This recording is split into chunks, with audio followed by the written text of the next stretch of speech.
எல்லாருக்கும் வணக்கம். இது உங்கள் பிச்சி வீட்டு சமையல் 2.0. இன்றைக்கி நம்ம சுவையான காளான் பிரியாணி குக்கரில் எப்படி செய்கிறது அப்படின்னு தான் பார்க்க போகிறோம். வாங்க எப்படி செய்கிறதுன்னு பார்க்கலாம். குக்கரை அடுப்பில் வச்சுட்டு அதில் நல்லெண்ணெய் சேர்த்துக்கலாம். நீங்கள் பிரியாணி நல்லெண்ணெயில் செஞ்சு பாருங்கள், ரொம்ப டேஸ்ட்டாக இருக்கும். ஒரு தேவையான அளவு எண்ணெய் ஊற்றிக்கலாம். நான் ஒரு 100 ml எண்ணெய் சேர்க்குறேன். அது கூடவே 1 ஸ்பூன் அளவுக்கு நெய் சேர்த்துக்கலாம். நெய் சூடானதும் அதில் ஒரு 4 துண்டு பட்டை, ஒரு 5-6 கிராம்பு, 3 ஏலக்காய், 3 பிரிஞ்சி இலை சேர்த்து நல்லா பொரிய விட்டுக்கலாம். பட்டை, கிராம்பு, ஏலக்காய் நல்லா பொரிஞ்சு வந்துருச்சு. இப்போ நம்ம இதில் ஒரு 1/4 கிலோ அளவுக்கு சின்ன வெங்காயத்தை எடுத்து இது மாதிரி நான் இடித்து வச்சுருக்கேன். அதையும் இது கூட சேர்த்துக்கலாம்.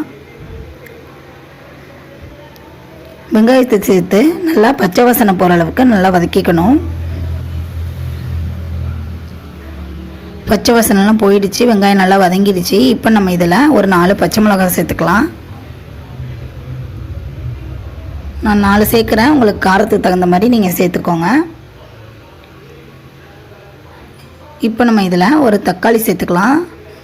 ஒரு 200 கிராம் அளவு தக்காளி சேர்த்து நல்லா வதக்கிக்கலாம்.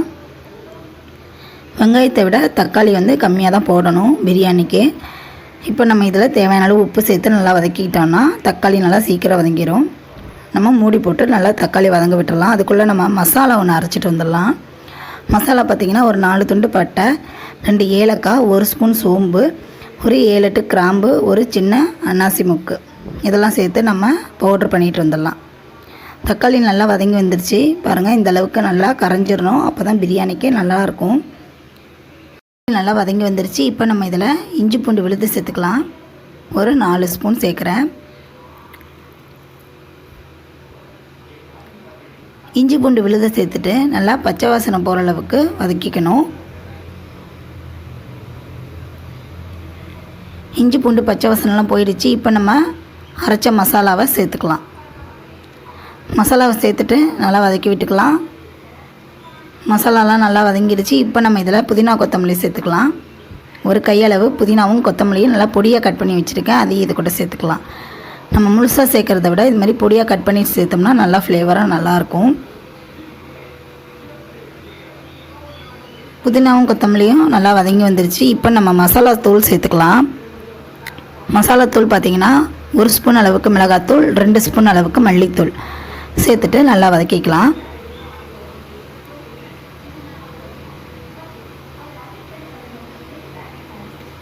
மசாலாலாம் நல்லா வதக்கி விட்டாச்சு. இப்போ நம்ம இதில் தயிர் சேர்த்துக்கலாம். தயிர் பார்த்திங்கன்னா ஒரு 2 குழிக்கரண்டி சேர்க்குறேன். தயிர் சேர்த்துட்டு நல்லா வதக்கி விட்டுக்கலாம். இப்போ மசாலாலாம் நல்லா வதக்கியாச்சு. இப்போ நம்ம இதில் கட் பண்ணி வச்சுருக்க காளானை சேர்த்துக்கலாம். காளானை ரொம்ப பொடியாக கட் பண்ணாமல் இது மாதிரி 2 கட் பண்ணிக்கிட்டிங்கன்னா நல்லாயிருக்கும். நம்ம காளானை சேர்த்துட்டு நல்லா வதக்கி விட்டுக்கலாம். ரொம்ப நேரம் வதக்க வேண்டாம், ஏன்னா சுருங்கிடும். இதில் நம்ம ஒரு பாதி லெமனை பிழிஞ்சு விட்டுக்கலாம். லெமனை பிழிஞ்சு விட்டுட்டு இதை நல்லா வதக்கி விட்டுக்கலாம். ரொம்ப நேரம் வதக்க வேணாம், கசப்பு வந்துடும். லைட்டாக வதக்கி விட்டுட்டு இப்போ நம்ம இதில் தண்ணி சேர்த்துக்கலாம். தண்ணி பார்த்திங்கன்னா 1 பங்கு அரிசினா 2 பங்கு தண்ணி, அந்த அளவுக்கு தான் எடுத்திருக்கேன். இப்போ தண்ணியை சேர்த்துக்கலாம். தண்ணியை சேர்த்துட்டு நல்லா கலந்து விட்டுக்கலாம். இது நல்லா கலந்து விட்டாச்சு. இப்போ நம்ம இதை மூடி போட்டு நல்லா கொதிக்க விட்டுடலாம்.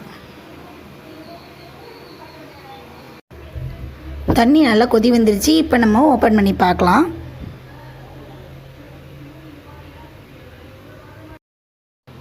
தண்ணி இந்த அளவுக்கு நல்லா கொதி வந்ததுக்கப்புறம் தான் நம்ம அரிசி சேர்க்கணும். இதில் உப்பு கொஞ்சம் கம்மியாக இருக்கனால நான் கொஞ்சமாக உப்பு சேர்த்துக்கிறேன். இப்போ நம்ம இதில் ஒரு அரை மணி நேரம் ஊற வச்சுருக்க அரிசியை சேர்த்துக்கலாம். இது நார்மலான நம்ம சாதத்துக்கு யூஸ் பண்ணுற அரிசி தான். அதை நம்ம தண்ணியை நல்லா சுத்தமாக வடிச்சிட்டு தான் சேர்க்கணும்.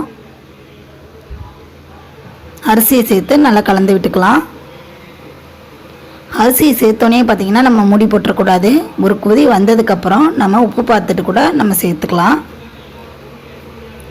இப்போ நல்லா கொதி வந்துடுச்சு. உப்பெல்லாம் கரெக்டாக இருக்குது, அதனால் உப்பு சேர்க்கலை, ஏற்கனவே நம்ம சேர்த்துட்டோம். இப்போ நம்ம மூடி போட்டு நம்ம விசில் விட்டுக்கலாம். மூடி போட்டோன்னே நம்ம விசில் போடக்கூடாது, ஆவி வந்ததுக்கப்புறம் விசில் போடலாம்.